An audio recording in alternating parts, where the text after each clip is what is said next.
Halo, saya Asmi Inilah, CPNS Provinsi Kalimantan Utara.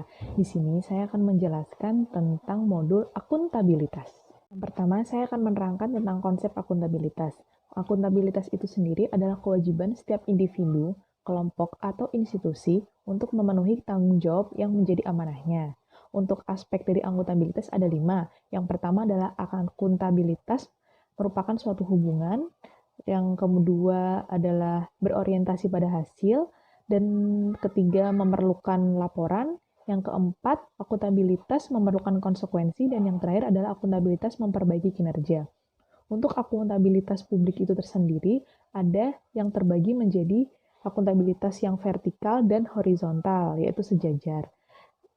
Selanjutnya ada 4 tingkatan akuntabilitas. Yang pertama adalah akuntabilitas personal, kemudian individu, kemudian kelompok, dan yang terakhir ada akuntabilitas organisasi. Selanjutnya adalah mekanisme akuntabilitas.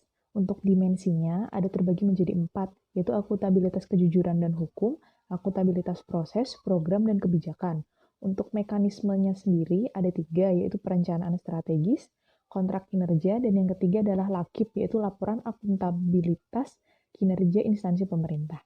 Untuk yang ketiga, untuk lingkungan kerja yang akuntabel itu memerlukan kepemimpinan, transparansi, integritas, tanggung jawab, keadilan, kepercayaan, keseimbangan, kejelasan, dan konsisten.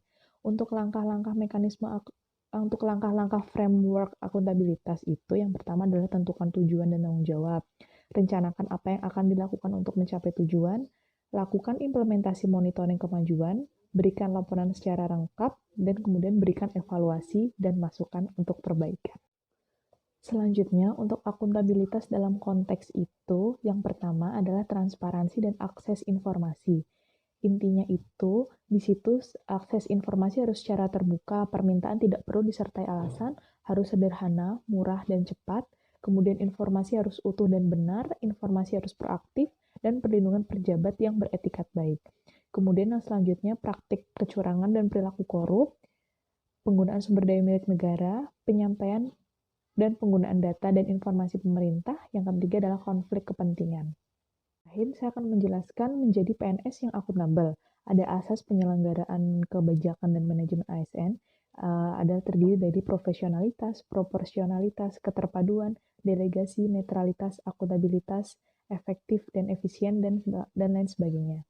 Kemudian ada 7 prinsip ASN sebagai profesi, harus memiliki nilai dasar, kode etik, kode perilaku, komitmen integritas moral dan tanggung jawab pada pelayanan publik, kompetensi sesuai bidang, kualifikasi akademi, dan jaminan perlindungan hukum dan profesional jabatan. Kemudian ada cara PNS mengambil keputusan yang akuntabel. Yang pertama adalah memastikan tindakan dan keputusan yang berimbang, bertindak adil, akuntabel dan transparan, melakukan pekerjaan secara efektif dan efisien, berperilaku sesuai dengan standar, dan mendeklarasikan secara terbuka. Demikian pemaparan saya tentang modul untuk akuntabilitas. Terima kasih.